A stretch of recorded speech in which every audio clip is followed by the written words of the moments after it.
بسم اللہ الرحمن الرحیم۔ السلام علیکم ناظرین، ہمارے چینل میم کرافٹ سٹوریز میں آپ کو خوش آمدید کہتے ہیں۔ اماں بی نے ناراضگی سے پاؤں سمیٹے۔ اٹھو بھئی، یہ تم میاں بیوی کے روز کے جھگڑے ہمارے پاس نہ لایا کرو۔ اماں، آپ سے نہ کہوں تو کس سے کہوں؟ عاجز کر دیا ہے آپ کی بہو نے۔ سمجھ نہیں آتا کیا کروں، کہاں جاؤں؟ احسن نے تقریباً سر کے بال کھینچتے ہوئے کہا۔ تمہیں کچھ ماہ کی چھٹی ملے گی؟ اماں بی نے اس کے پریشان چہرے کو غور سے دیکھتے ہوئے پوچھا۔ کیوں اماں، کیا آپ اب مجھے اس کے ساتھ گھومنے بھیجنا چاہ رہی ہیں؟ پھر میں ہر روز کے رونے دھونے مطالبوں سے اوپر سے زبان درازی الگ۔ میں فوزیہ کو لے کے کہیں سیر کے لیے نہیں جا رہا، احسن نے بری طرح بلبلا کے کہا۔ میں جو پوچھ رہی ہوں اس کا جواب دو۔ اماں بی نے گھورا۔ اماں آپ جانتی تو ہیں اچھی طرح کہ آرام سے مل جائے گی چھٹی۔ میں بھائی جان سے پوچھ لیتا ہوں، اپنے بزنس کا یہی تو فائدہ ہے۔ چلو ابھی کال کر کے پوچھو۔ اماں نے موبائل اٹھا کے ہاتھ میں دیا۔ احسن نے کال ملا کے بھائی سے بات کی اور اماں کو بتا دیا 3 ماہ کی چھٹی مل گئی تھی۔ ٹھیک ہے، بیگ پیک کرو، 3 ماہ کے لیے تم اپنے جاوید ماموں کے پاس رہو گے۔ میں نے ان سے بات کر لی ہے، فوزیہ ساتھ نہیں جائے گی، اس کو اس کی اماں کے گھر بھیج دو تاکہ اس کے بھی وہاں رہنے کے ارمان پورے ہو جائیں۔ اماں بی نے مزے سے بتایا اور لیٹ کے کروٹ بدل لی۔ احسن جانتا تھا اب یہی کرنا پڑے گا۔ خیر، اچھا ہی ہے، اس لڑاکا لڑکی سے جان چھوٹے۔ 3 ماہ مزے کروں گا، یہاں تو اس کے فرمائشی پروگرام ہی ختم نہیں ہوتے۔ بیگ پیک ہوا، فوزیہ بھی خوشی سے اچھل پڑی۔ چلو جی، ہماری تو عید ہو گئی۔ کہاں اماں کے گھر کے آرام، کہاں یہ بد مزاج دھونس جماتوش میاں، یہ کرو وہ کرو، ایسے کرو ایسے نہ کرو۔ اب تو میں 3 مہینے تک خوب گھوموں گی، شہر بھر کے گول گپے برگر کھاؤں گی، دن بھر کے سوؤں گی۔ ایک لمبی لسٹ تیار کر لی دل ہی دل میں۔ جلدی جلدی بیگ پیک کر کے دونوں میاں بیوی اپنی اپنی منزل کو روانہ ہوئے۔ سارے گھرانے نے سکھ کا سانس لیا، ورنہ تو صبح و شام کی لڑائیاں تھیں جن میں وہ سب کبھی ایک کو سمجھاتے تو کبھی دوسرے کو مناتے دن گزارتے تھے، اور اس منانے سمجھانے میں سارے اہم کام رہ جاتے تھے۔ احسن کا ماموں نے خوب استقبال کیا۔ آ جاؤ میرے کڑیل جوان، مجھے تو بیج کی بوائی کے لیے تمہارا ہی انتظار تھا۔ چلو آج ہی تمہیں زمین دکھاؤں۔ گرم جوشی سے گلے لگا کر انہوں نے کہا۔ جی، احسن نے حیرت سے کہا۔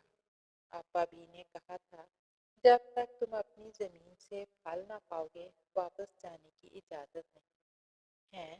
اماں بھی نا، خیر مرتے کیا نہ کرتے، ماموں کے ساتھ گھر سے نکلا۔ گیلی مٹی کی البیلی مہک، نرم ہوا، آس پاس بکھرا سبزہ، موڈ ایک دم خوشگوار ہو گیا۔ لیکن جب وہ کتا دیکھا جس میں اس کو بوائی کرنی تھی تو کچھ دیر تو چپ کا چپ ہی رہ گیا۔ اچھے خاصے حصے میں کانٹے دار جھاڑیاں اگی، ایک جانب کائی زدہ ڈھلان جس میں پانی ٹھہرا ہوا تھا۔ یا اللہ، خیر دیکھتے ہیں۔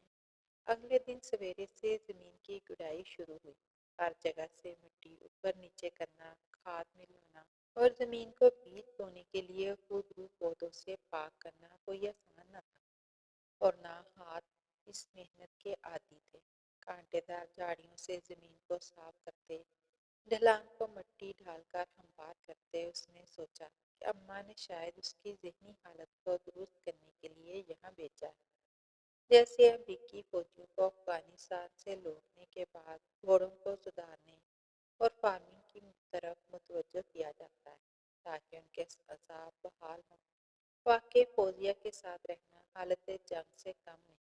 سارا وقت بہنوئیوں اپنے کزنز کے شوہروں کے قصے، کون منہ میں نوالا ڈالتا ہے، کس کی بیوی رات کو صبح کہتے تو وہ بھی پھر صبح ہی کہتا ہے، اور کون محبت میں دودھ کی نہر کھودنے پر آمادہ ہے، سنا سنا کے زج کر دیتی اور اس پہ بس نہ چلتا تو شوہر کے فرائض اور ذمہ داریوں پر مشتمل احادیث اقوال جمع کر کے واٹس ایپ کرتی، فیس بک پہ پوسٹ لگاتی اور ٹیگ بھی اسی کو کرتی۔ ایک زمانے کو پتہ چل گیا تھا کہ وہ اپنی ذمہ داریوں اور فرائض سے ناواقف ہے۔ اللہ اس لڑکی کو کس نے اس کی ذمہ داریاں بھی بتائی ہیں۔ اپنی قابلیت کے قصے اور خوبصورتی کی داستانیں سنانے کا شوق مزید سونے پہ سہاگا۔ اس نے غصے سے کدال زمین پہ ماری اور گھٹنوں پر بیٹھ گیا۔ کسی مرد کے لیے اس سے زیادہ تھکا دینے والی بات کیا ہوگی کہ اس کی بیوی کے مطابق اس میں کوئی خوبی ہی نہیں، اور اس کی قسمت ہی ٹوٹ گئی جو ایسے مرد سے اس کی شادی ہو گئی۔ یہ تو اس کا سیلف کتھارسس ہی ہوگا۔ تھک ہار کے گھر آتا تو لذیذ ساگ، دیسی مرغ کے سالن، لسی کا گلاس پی کے سکون سے سو رہتا۔ زمین تیار ہوئی تو بوائی کا موسم آیا۔ ایک کٹھن مرحلہ، لیکن اس کے بعد جو پانی دینے اور بیج کی دیکھ بھال کرنی تھی تو اندازہ ہوا کہ یہ اور بھی مشقت والا کام ہے۔ گھر کی یاد بھی آتی، فوزیہ سے فون پہ بات بھی کرتا۔ یہاں دل ایسا لگ گیا تھا جس زمین میں پسینہ بہایا تھا اس کی بہار دیکھے بغیر گھر لوٹنا مشکل لگتا۔ زمین پہ چلتا تو بھی احتیاط کے ساتھ کہ کہیں کوئی نرم و نازک قوم پر نکلنے سے پہلے نہ کچل جائے۔ کبھی وہیں بیٹھ کے زمین کو پھاڑ کے نکلتے سبزی کو دیکھنے سے بڑھ کے دل فریب کام کیا ہوگا۔ پھر ان کی حفاظت کے جنگلی جانور گھس کے تباہی نہ مچا دیں۔ اب تو رات کی نیندیں، دن کا چین سب غائب تھا۔ جیسے جیسے پھل آنے کا موسم آ رہا تھا اس کی محنت بھی بڑھ رہی تھی۔ کیڑوں نے حملہ کیا تو زرعی سینٹر سے جا کے معلومات حاصل کر کے اسپرے کیا۔ آس پاس کے لوگوں سے دوستی بڑھائی کہ ضرورت پڑنے پہ کوئی سنگی ساتھی تو ہو۔ ننھی ننھی توریاں پودوں پہ بہار دکھا رہی تھیں۔ ہر دن نئے جوش سے اٹھ کے اپنی زمین کے پاس آتا۔ فصل پک کے تیار ہوئی تو خوشی سے اس کا دل رقص کرنا تھا۔ سرپرائز دینے اماں بھی آ گئی۔ لہلہاتے سبزی پودے اور تازہ تازہ توری، بیٹی کی محنت دیکھ کے دل باغ باغ ہو گیا۔ محبت سے ماتھا چوما۔ چلو بھائی، امتحان ختم، اب ہمارے ساتھ واپس چلو۔ رات جب وہ ان کے پاؤں دبا رہا تھا تو پیار سے کہنے لگا، اتنے دن کے بعد بیٹی کو دیکھا تھا، کیسا رہا میرے بیٹی کا یہ تجربہ؟ بہت مشکل، بے حد کٹھن، جان توڑ محنت۔ بس اماں کیا بتاؤں، جب فصل لہلہاتی ہے تو ساری تھکن غائب۔ اپنی کھیتی کو ہرا بھرا دیکھنا اتنا خوبصورت تجربہ ہے کہ لفظوں میں بیان مشکل ہے۔ جوٹ سے اٹھ کے بیٹھ گیا، ہاتھ اماں کے سامنے کھولے، سخت محنت سے نشان زدہ گڈھے پڑے ہوئے۔ اماں دھیرے سے مسکرائی، تمہاری عورتیں، تمہاری کھیتیاں ہیں۔ اماں ایک دم بہت کچھ سمجھ آیا۔